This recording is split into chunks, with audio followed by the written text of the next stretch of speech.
Hey there, this is Randy Cross and the Randy Cross Podcast, Season 2, Episode 12. And the NFL season is drawing to a close. The competition for one of those is getting tighter and tighter. We're down to two teams, San Francisco and Kansas City. And before we go any further and get into sports and everything else, I just wanted to make a note. And that was, there's only one team that gets to call themselves Super Bowl champion. I'm not trying to be the master of the obvious, but if you go through much in the way of social media, you hear a lot about, what exactly is winning and what your goals should be. Your goal should be to get to the Super Bowl. No. Your goal should be to win the Super Bowl, to be the world champion. That's the only one that matters. Because when you think about it and they start doing that, they start dropping confetti, there's only one champion. And in the case of the NFL and their 32 teams, there's one champion, and there's that other team that was on that field. Last year, it was the Los Angeles Rams coming off the field here in Atlanta, and they represented the other 30 losers. And I know that's harsh, and I know that's not fair, but if you're in an organization whose sole goal in life is to be the world champion, and I was lucky enough to be in one of those organizations, it's a double-edged sword because, yes, you do win a lot. And if you're lucky, you win multiple championships. But when you don't win it, it's one of the more miserable places to be. You can win 10 games, you can win 11 games, you can win 12 games. 87, we went 13-2, lost in the divisional round of the playoff, and it was like we were 2-13. It is hard. That whole idea kind of eats its own, eats its young, eats its old. But that is the goal. That should always be the goal. So for all the virtue signaling and crazy stuff about what really winning is kind of like that old, I think it was 70s movie called The Outlander. And if the Highlander. And Sean Connery was in that thing. And so were some other actors. But the only thing I remember from The Highlander is the theme. There can be only one. And in about 2 weeks, there will be only one. There will be a world champion, and there will be a team that represents the other 30 losers. Harsh? Yes. Realistic? Maybe. But that's the way you build a team. That's the way you become a team that can make history and memories that will last you a lifetime. All right, let's head out. No interview, no guest today, so we're going to go straight to the world of sports.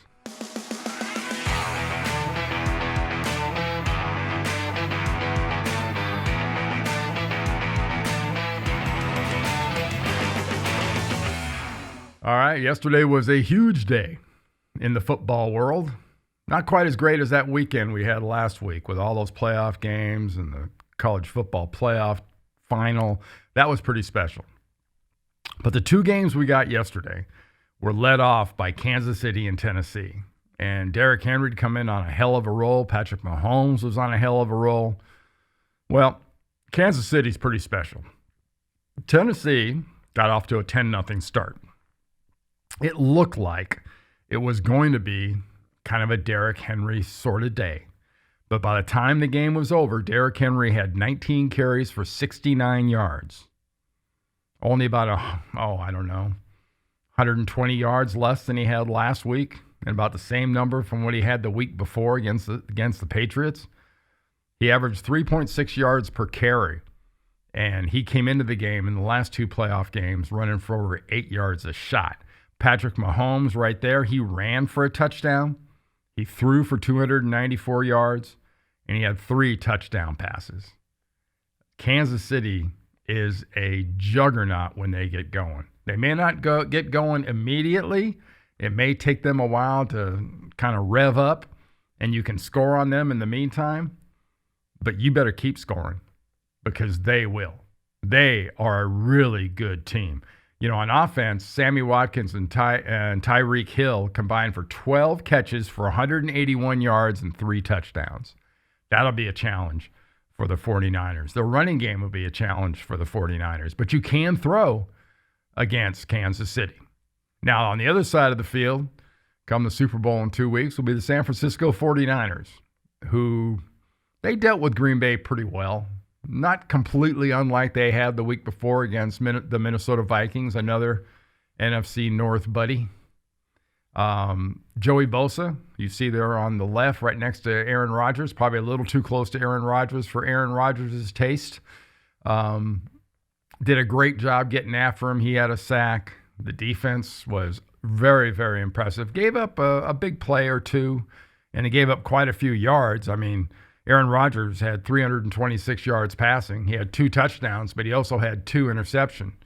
Raheem Mostert, one of the great stories you're ever going to see in sports. This guy had 29 carries for 220 yards and 4 touchdowns. And this is a guy that for pregame motivation, he talked about after the game yesterday, he keeps a whole list and a sheet of all the dates and the times and everything of all 7 times he was released by an NFL team. So you want to talk about living your dream and not letting it die? That's Raheem Mostert. That was pretty impressive to watch. The Niners threw 8 times yesterday. 8. Jimmy Garoppolo was 6 of 8 for 77 yards. They're going to have to throw a hell of a lot more than that to score and do the things they're going to have to do in the Super Bowl. The defense, 3 sacks, 4 tackles for loss. I mean, this is a little bit like that 81 Niner team I played on. And that's what this ring is from right here. And that 81 team was also 15-3 going into the Super Bowl. That 81 team also had a below 500 record. But the big difference is we won 6 games in 1980 and then won 16 games in 1981. This team won 4 games last year, and they picked number 2 in the draft. Now they've won 15. Now they're 15-3. There's no point of reference here. And I mentioned that on social media and immediately got blowback from various fans of various teams. Yeah, your teams did have like a 2-year period where like in 16 they won 4, but then in 18, like the Rams, in 18 they were in the Super Bowl against the Patriots. But I'm talking about last year to the next year, 1 calendar year period. We've never seen this kind of a difference. So what happens now? What happens now is, the Niners and the Chiefs are going to spend a week coordinating travel. They're going to spend a week doing game plan. They're going to spend a week doing media. They're going to spend a week worrying about tickets and family and hotels and all that. And then they're going to head down to South Florida for Super Bowl 54, which should be just an amazing game. They've done a great job down there with that stadium. And congratulations. Chiefs are going to be in their first Super Bowl in 50 years. Last time they were in the Super Bowl, they played the Minnesota Vikings, and Hank Stram was their head coach. 50 years. And the Niners haven't been to a Super Bowl since they played down in New Orleans. And that's a game it was the Harbaugh Bowl. Jim Harbaugh against John Harbaugh, Baltimore, San Francisco. And for most fans, the most memorable thing about that Super Bowl is the fact that there was a gigantic power outage at halftime. Not only on the field, but off the field. Niners lost that one, and they're going to be trying to get their 6th Super Bowl title in the old big game, San Francisco and Kansas City. That should be nothing but a hell of a lot of fun. Do not miss it. I will not miss it. I'm so happy for these guys. This is sort of, I got to be honest. I do college football now. So it's one of the great things about being a college football analyst now. I can kind of half be a fan. And watching this Niner team play has been a real pleasure because it's a lot of throwback stuff. They're tough. They're physical. Great defense. Good running the ball. And I enjoy watching them. Want to wish them, and the Chiefs for that matter, a nice, safe couple of weeks, and then you go entertain the country. I don't want a defensive struggle. 13-3, no thank you. I want something like 42-40, last second field goal, either made or just goes right. That's what I'm looking for. I want some excitement, and these are two teams to give us some excitement. All right, let's head now to the Wambulance. You better grab your blankie and just squeeze it real tight. These people need to get a real life. Well, they've got a real life on all sides of this Second Amendment article. You first started hearing about this rally in Virginia. It was called a gun rally. Then it was going to be the anti-gun people were going to also show up. And it's not that simple anymore. So now you've got Antifa, you've got the gun people, you've got the one of my least favorite terms, but it's going to be there considering where this is being held. It's crazy. The Second Amendment rally is definitely a political powder keg. Governor Northam there, he known for the famous medical yearbook, blackface and other things, has decided that they want to start taking guns. And this sign says it right there about my right to protect myself shall not be infringed. And also the right to not be a victim is true. But here again, we've done this before. Here is the Second Amendment. It's not real long. It's not real flowery. It's not very expansive. It's pretty specific. So the well-regulated militia being necessary for the security of a free state, the right of people to keep and bear arms, 4 very important words, shall not be infringed. So you have to realize if you're there saying that the Second Amendment isn't right, it's not to be added on to. You don't say, well, we got to tag this on because we're here in this state. That is shall not be infringed is shall not be infringed. And like this point is, they had not just finished a hunting trip. They had just finished liberating a nation from the oppressors. In this case, it was Great Britain. But to be more specific, this next quote sort of sums it up pretty good. Because the whole idea of this amendment was to protect individuals from their own government if their own government should turn into a tyrannical government. And that whole point hasn't lost its value over these 250 some odd years. It's still very, very relevant. So when you see the news today, sort of watch it and take it all with a grain of salt, because it's not something that is negotiable very much at all. Shall not be infringed. Period. All right. Now, Feel Good is a great segment every week. This one here is literally going to make you not only feel good, kind of smells good too. This is the good news. This is the good news. Yeah, this is a story about 3 brothers, the Gill brothers. Interesting family, got to be honest. Kind of enjoyed looking this whole thing up. They are pretty amazing. They started a candle company because they wanted to get toys. Pretty simple. They're young boys. And now they're donating at least $500 a month to the homeless in Washington, D.C. And 3 varying ages. They're getting a little help now from mom and dad. But check this story out. It'll do your heart good. While most kids are playing, these brothers are hard at work.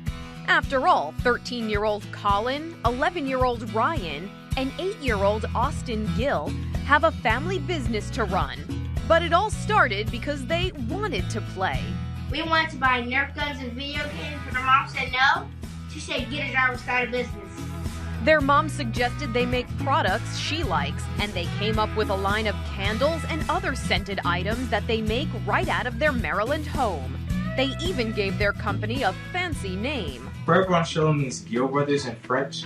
We wanted to name our company Gill Brothers, but there was a lot of Gill Brothers out there, like Gill Brothers Truckings and stuff. So we used to go to a French school. I'm fluent in French. Ryan's kind of, and Austin's okay. And so we just changed it to French. Since they started the company 2 years ago, they've sold more than 10,000 candles. Now that they're able to buy as many toys as they want, they use their money to help others, donating to local shelters in their area. I have a big heart and I'm always about helping others and helping the ones in need. And our mom asked how we want to give back. And I said, how about we give 10% of our profits to the homeless shelters in D.C. Their mother says she didn't expect the business to take off the way it did, and she's pleasantly surprised at the budding entrepreneurs her sons have become. I'm really extremely proud of them, that we've gone from part-time to full-time, and that they really want to give back, and that they have been very invested in being a part of the community, inspiring other kids to do the same thing. These kids prove you're never too young to run a business or to help others. There they are, the Gill brothers. Fantastic stuff. Those parents should be proud. Their area should be proud. Everyone should be proud. Emulate that. Do more of that. That's a fantastic story. Really, really appreciate it. All right, want to remind you from a social media standpoint where you find us here at My Randy Cross Podcast. You get us on gruelingtruth.com, barnburner.ca, randycross.com. YouTube, Facebook, Instagram, SoundCloud, iTunes, Twitter, all those places you can find us. And one thing you can always find in this podcast at the end is happy trails, but in this case, another football happy trails.